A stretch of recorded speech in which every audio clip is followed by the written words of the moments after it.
Cette première journée à Kolda commence avec la visite de courtoisie chez le gouverneur de la région, M. Moustapha Ndiaye. Cette troisième réunion de l'Union nationale des chambres de commerce, d'industrie et d'agriculture du Sénégal, au Fouladou, UNCIAS, intervient juste après la présentation du nouveau référentiel économique et social du gouvernement sénégal, dénommé Sénégal 2050, agenda national de transformation.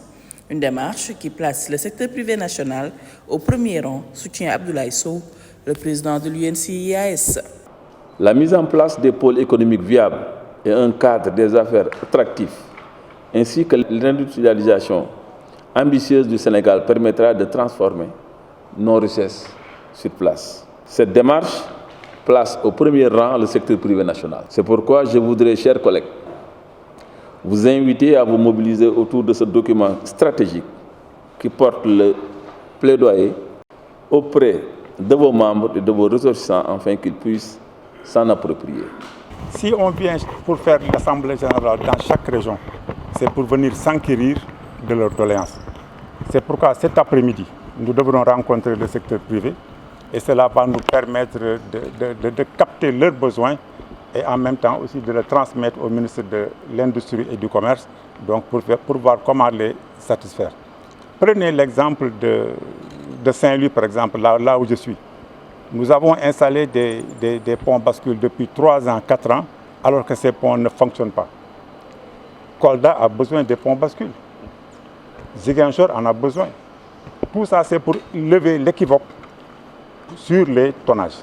Cette rencontre avec le bureau de l'UNCIAS est le lieu de passer en revue un certain nombre de points qui sont, entre autres, le partage et l'adoption d'un manuel de procédure unique applicable à toutes les chambres, l'adoption et la signature de la convention entre l'Académie consulaire et les autres chambres consulaires régionales.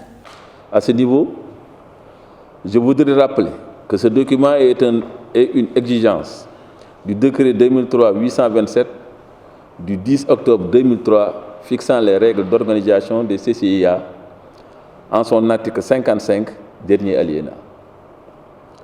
2.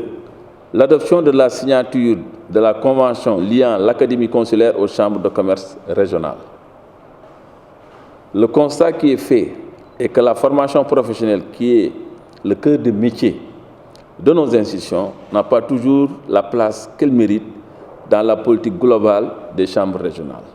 Cette convention prendra en charge les préoccupations des uns et des autres pour un démarrage effectif de l'ensemble des centres de formation consulaire. C'est d'ailleurs l'occasion pour moi de féliciter les secrétaires généraux pour la qualité du travail abattu à l'occasion de leurs différentes rencontres décentralisées. L'étape Kolda est la troisième tournée du bureau de l'Union nationale des chambres de commerce, d'industrie et d'agriculture du Sénégal.